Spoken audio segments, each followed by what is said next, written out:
This series contains adult language and depictions of graphic violence. Listener discretion is advised. So, I've danced around today's topic since I started doing these weekly episodes. I say danced around because I've discussed the subject tangentially in one of the Arizona episodes earlier this summer, and more recently in one of the Olympic episodes. But the reason I'm inspired to take a deeper dive today is thanks to my 12-year-old niece and her fascination with Bigfoot. She's a believer, she's a researcher, and she's incredibly confident that she's going to be the one to prove the existence of this elusive creature that thus far has existed only in grainy videos, photographs of dubious provenance, and mostly in our imaginations. My older brother happens to be a wonderful father who is incredibly supportive of his daughter's intellectual pursuits, and very recently they completed a cross-country drive that began on the East Coast and ended at their home near the beach in Los Angeles. My niece, however, asked if they could please make a stop in the vast forests of the Pacific Northwest to snoop around what's always been a hotspot of Bigfoot activity. Now, in case you don't have a map in front of you, the region we know as the Pacific Northwest, the states of Washington, Oregon, Western Idaho, it's not exactly on the way from New Jersey to Southern California. It's actually a massive detour that adds almost 1,000 miles onto the trip. But for a Bigfoot hunter, totally worth it. Welcome back to The Devil Within. You're listening to Bigfoot. Really? Okay.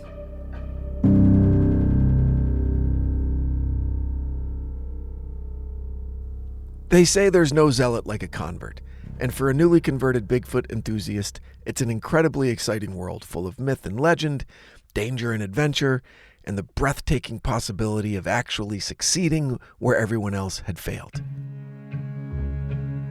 It's like a treasure hunt.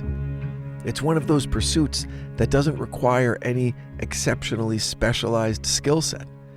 Some outdoor experience is on the short list of prerequisites. But really, it's just the willingness to get into the outdoors and the wild heart of the young necessary to sustain the dream and put in the work. And a parent crazy enough and smart enough to indulge the curiosities of their children. So, in honor of my brother venturing deep into the woods of Washington State, complete with infrared glasses and specimen collecting kits, I thought it might be fun to indulge a brief history of the granddaddy of all cryptids, the legendary Bigfoot.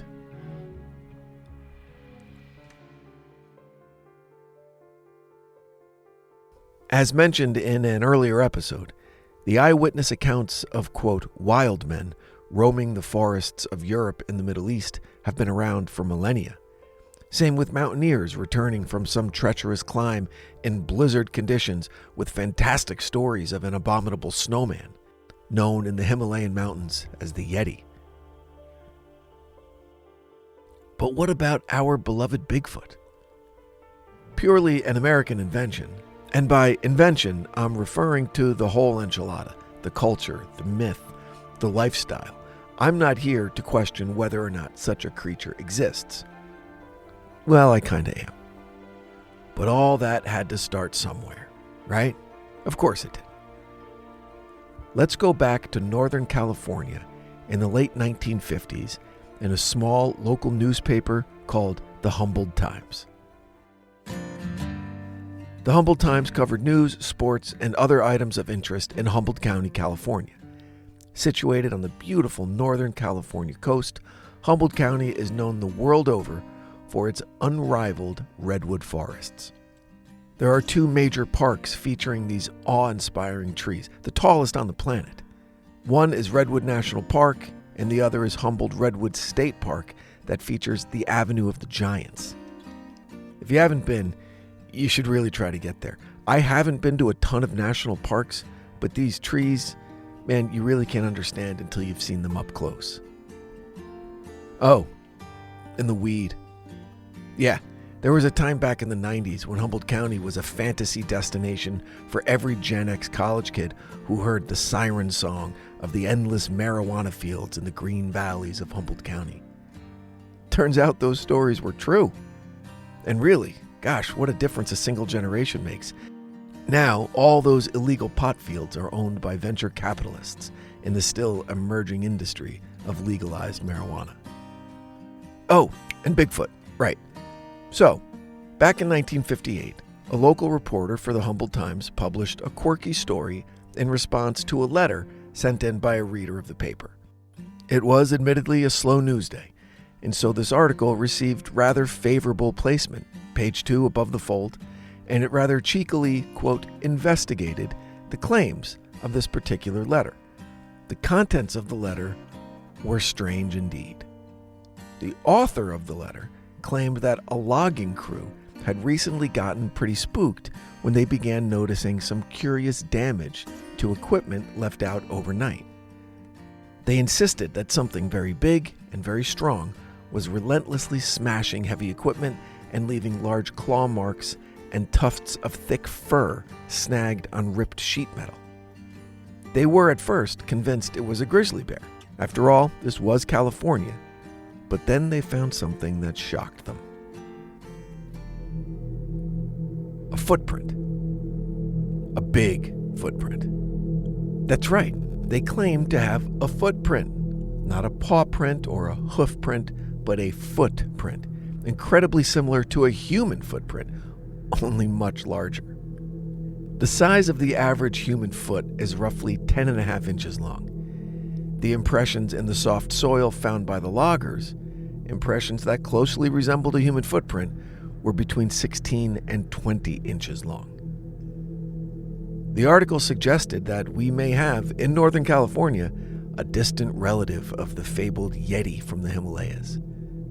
Now, originally, the article was thought to be nothing more than light reading for a Sunday afternoon, but it struck a chord, and several follow-up pieces were written to satisfy a readership with a suddenly voracious appetite for updates on this beast of the redwood forests. Eventually, the name given this creature by the loggers was revealed to the readers of the Humboldt Times: Bigfoot. It was right there that a true American legend was born, and incredibly, an entire industry has been built around the quest for proving this creature's existence. And it's still going strong more than 60 years and 3 generations later. But really, what is the likelihood of Bigfoot actually being real? As our technology has improved to the point that virtually everyone over the age of, 5, has a high-def video camera on them at all times, it's becoming harder and harder to buy the fact that no one has been able to get a good, clear shot of one of these things.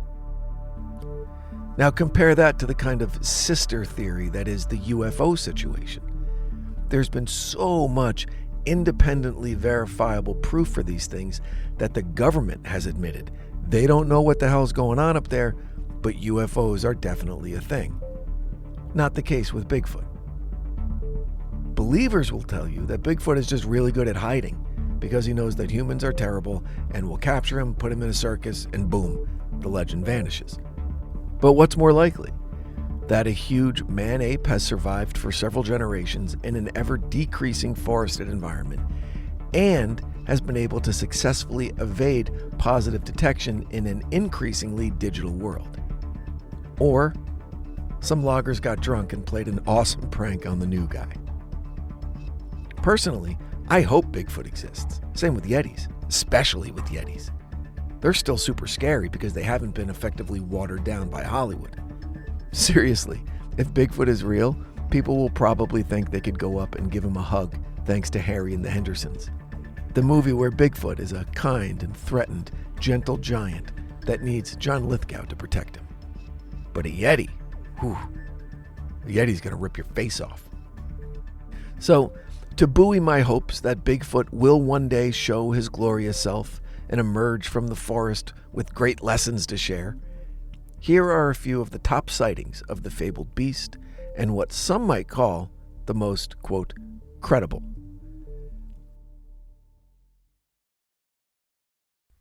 Okay, let's start with the most famous of them all, the Peterson-Gimlin sighting in Northern California that produced probably the most famous short film in the history of mythical creatures.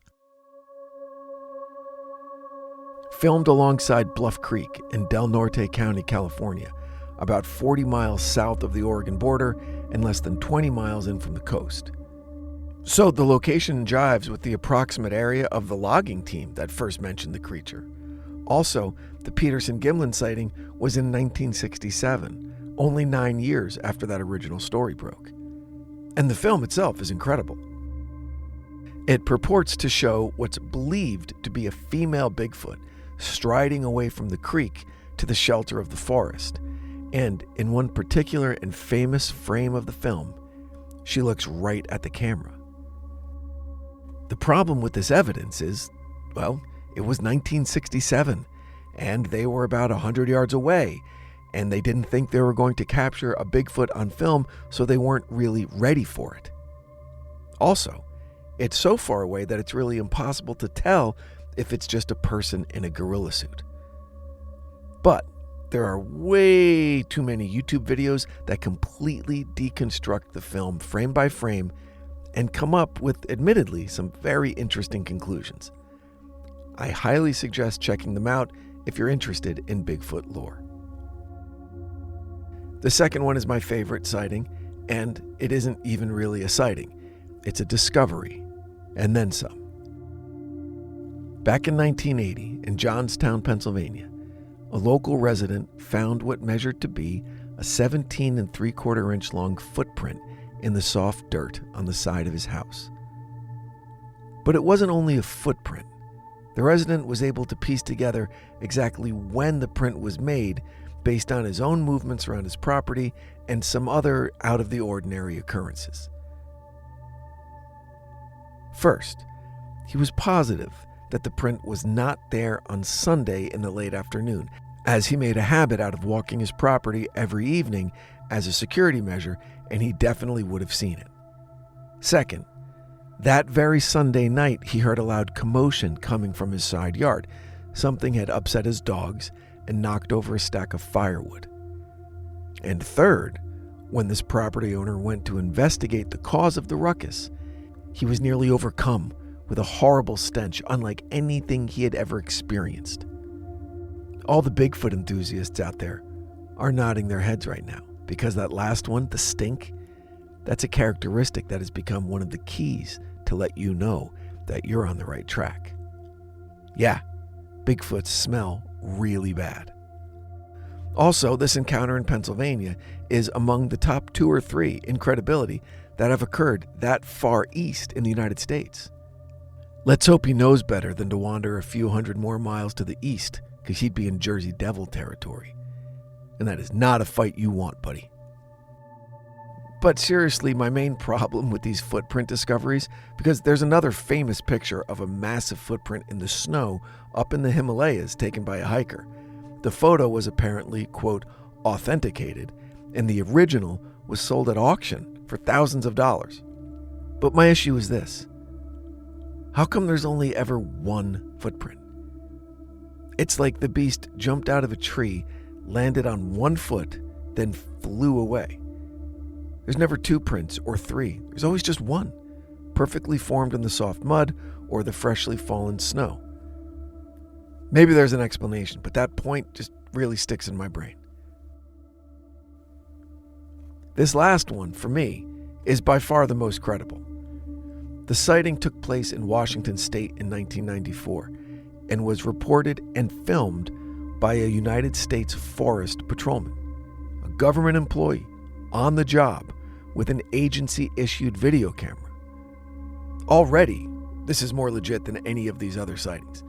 This forest cop, Paul Freeman, was on patrol taking video of park infrastructure or property boundaries, whatever it was. The camera was on, and he simply happened upon a family of what he claims were Bigfoots. He was startled, the video was shaky and kind of far away, but you can see, what appears to be a little family of definitely not humans and pretty definitely not apes. Besides, really, how could a family of apes be living in a Washington state forest completely undetected? No. So he reported what he saw, and turned the video over to his bosses. And they had no freaking idea what they were looking at. And eventually the video found its way into the Bigfoot culture, where experts, but are there experts on something that hasn't been proven to exist outside of religion? Anyway, where experts have, again, quote, authenticated the video as the real deal. Unaltered, no edits, just shaky, scared camera work that appears to capture several creatures that could be Bigfoot. Plus, it was in Washington State, so, kind of the big guy's stomping grounds.